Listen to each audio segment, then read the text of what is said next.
Biserica Bună Vestirea din Chișinău continuă lucrarea de misiune printre refugiații ucraineni. Săptămânal, sute de persoane beneficiază de sprijin spiritual și material în cadrul programului de susținere început încă din luna martie curent și care se desfășoară datorită eforturilor voluntarilor bisericii și a donatorilor. De la 1 septembrie, de când s-a pornit școala, am văzut un flux mai mic deja de refugiați. Avem, dacă până acum erau undeva la 250-300 pe săptămână, acum sunt undeva la 150 pe săptămână. Lucrarea cu copiii care o aveam miercurea, engleza și computere, era la ora 2. Acum iarăși copiii învață, nu mai vin și se primește că doar avem lucrarea cu copiii sâmbătă. Da? Și atunci, de 3 ori pe săptămână, aici se fac întâlnirile cu refugiații. Asta e miercurea la ora 2. Ei fac o lecție din cărțile de studiu biblic de la Precept, de la Kay Arthur. Acum studiază Cerul, Iadul și viața de după moarte. Deci sunt foarte încântați de studiu. Le spunem cu o oră, dar ei stau câteodată și 2 ore. Poate stai, îmi pun întrebări, discută. Deci sunt foarte, foarte încântați. Знаете, в мире ангелов, в духовном мире, есть очень четкая иерархия. Есть те, кто выше, те, кто ниже, и одни другим очень четко подчиняются. Это мы с вами скрипим, когда нам надо кому-то подчиняться. Да, ученики не хотят подчиняться учителям, учителя очень сложно директору, если он там еще... Ну, мне очень понравилось. Я первый раз вообще вот в этой стране. Я беженец с Кишинева. Вот моя жена, супруга тоже со мной. Мы вот нашли этот сайт вот на... Ну, специальный есть сайт в Молдавии, который предоставляет такую возможность. Мы вот нашли, супруга решили сюда прийти. Первое впечатление очень интересно. Вот, как бы звать, Руслан проводил урок. Очень мне понравилось. Первый раз, очень интересная, хорошая атмосфера тоже, все нас приняли, ну супер. Я даже, если честно, не ожидал, что вот так вот все пройдет интересно. Много для себя чего открыл, если честно. Я читал в свое время Библию, но не настолько вот углублялся, вот благодаря Руслану он очень четко все разбирает, каждое слово объясняет, и мне очень интересно. Хотелось бы еще раз прийти сюда. Cu privire la refugiați, din primele zile când s-a început lucrarea cu ajutoare, chiar din luna martie, s-a făcut o perioadă cam 2 luni când s-a dat ajutoare, dar fără studiu biblic, a fost doar la nivelul broșuri, Noi Testamente, chiar manuale am dat în mână, dar n-am făcut un studiu. Și am văzut că oamenii cum veneau nemulțumiți, agitați, nervoși și nimic nu se schimba. După ce s-a terminat perioada aceea când am arendat sala de jos și trebuia să trecem aici, am hotărât că trebuie ceva să schimbăm, trebuie să semănăm mai calitativ cuvântul în inima lor și am hotărât ca să facem studiu cu dânsii și după asta vom da ajutor.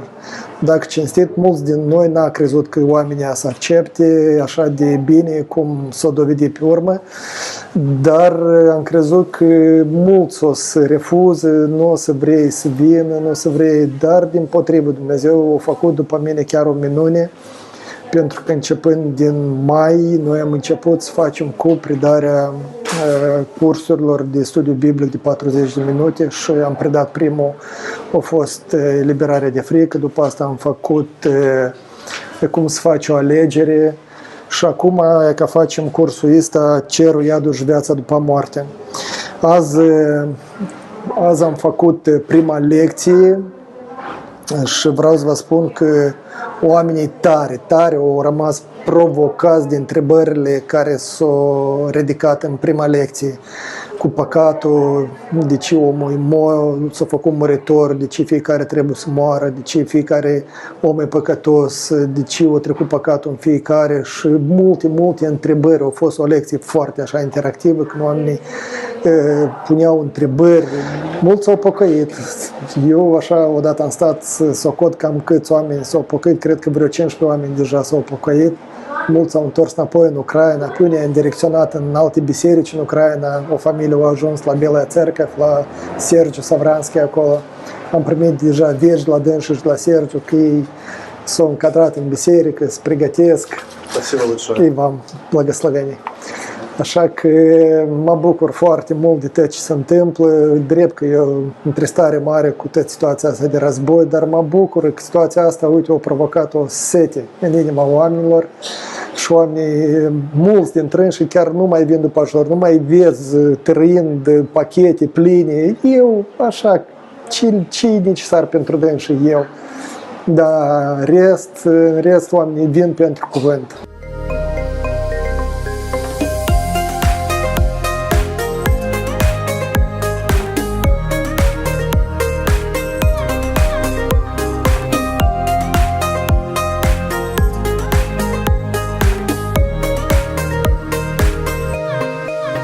Apoi după asta coboară aici la etajul 3, adică unde pe viitor o să fie sala noastră de închinare și fiecare știe ce îi place, ce dorește, adică nu le dăm un pachet anume, că vrei, nu vrei, poftim.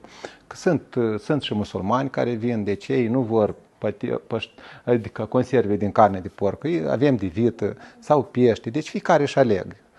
Sau, iată, asta eu mai am, încă nu eu, și vin cu soveste, așa, știți cum. Și ne stăruim să avem sortiment cât mai mare de produse, ca fiecare să aleagă ce dorește. După asta, ei coboară aici la etajul 2, mai avem un ceai, o cafea, mai stau de vorbă, sunt mulți care la urmă au întrebări, ei rămân și după aceasta și așa petrecem miercurea și sâmbătă de obicei. Copiii totodată cu profesorii noștri de la școala duminicală se ocupă de ei atâta timp cât ei învață și iau produsă și după asta îi așteptăm cu mare drag duminică să vină la biserică. Deja aici le-am oferit spațiu special pentru biserica ucraineană, unde ei vin, au părtășia lor, discută, rămân la o masă de obicei дупă адунare. Очень хорошо. Благодарны сильно людям, що люди нам сильно нас приймали тут, допомагають людям, дають, діткам нашим дають. І я ці уроки, ці уроки божественні, у мене я потеряла 2 синовей, невістку, я сильно у Бога вірю, і оце все ціню, я все ціню, я все ціню. Мене просто аж, я б сиділа в церкві день і ніч. Заради синові одному було 31, одному 31. Попали в аварію. Я за 2 неділі похоронила 2 синовей. Невістка на 3-й год померла, дитина сталася повна сирота зараз. І ще інвалід дитинства він, в мене ще. І от я спасибо, всім благодарна, дуже благодарна людям, що у нас сильно люди нас підтримують, допомагають, дають. Бо утекли оттуда, тому що дитина вже не могла вже спати, нічого. У погребі жила місяць дитина у погребі. У нас навіть репортаж, Біляївський район, у нас навіть репортаж є, як оце бомбили. У нас за один ніч 7 ракет було. 7 над хатою, отак летять отако. У нас встретилась женщина, очень приветливая, очень понравилось. Нам выдали такие книжечки. Зайка. Здесь оказывают хорошую помощь. Вот выдают памперсы деткам, выдают влажные салфетки. Можно попросить еще что-то детское. Мы попросили еще стиральный порошок. Да, и в принципе нам сказали, когда можно прийти прослушать занятия, когда можно прийти с детками, чтобы детки тоже пришли на занятия. Понравилось, что для деток есть детская комната, такая, детский уголок, где ребенок может тоже поиграть. Я с Мариуполя, Украина. У меня ребенок инвалид первой группы тяжелой психической формы, поэтому мне тяжелее всех. Я зарегистрирована в Кривлянах, работаю в Кишиневе для того, чтобы... И единственный пункт, где я еще могу что-то добиться, вот спасибо девочкам, пускают меня даже иногда, когда я не успеваю на лекции, потому что у меня время работы не совпадает иногда с лекциями, вот, они меня обеспечивают всем, что мне необходимо. Спасибо им большое, я очень довольна. И лекции очень интересные, жаль, что я на них не попадаю до конца, но у меня есть книжечка, я сама сколько успеваю между заботами и работой, учу сама. Изучаю Библию про Адама и Еву, про яблоко, про змея вот начался урок. Я, честно говоря, вообще очень мало об этом знала, мне даже очень интересно. Единственное, что в самой книге, чем разница, в чем лекции, да, и книги, что тяжелым языком для меня написано, и мне приходится несколько раз перечитывать, чтобы, в общем, до конца понять смысл. А лекции все-таки они доносят нашим языком, да, вот современным, скажем так, lегче мне понимается. Ну, что ж делать, такие обстоятельства. Ну все, всем довольна. Spasibo вам. Aici sunt implicați foarte mulți voluntari pentru că tot asta trebuie de încărcat de la depozite sau de la magazine, descărcat aici, ridicat până la etajul 3, depozitat, aranjat și tot asta se face voluntariat, dar mulțumim tuturor organizațiilor care donează aceste produse, tuturor oamenilor care transferă pentru a putea procura aceste produse și astfel împreună să putem sluji acestor oameni, acestor familii care sunt în necaz.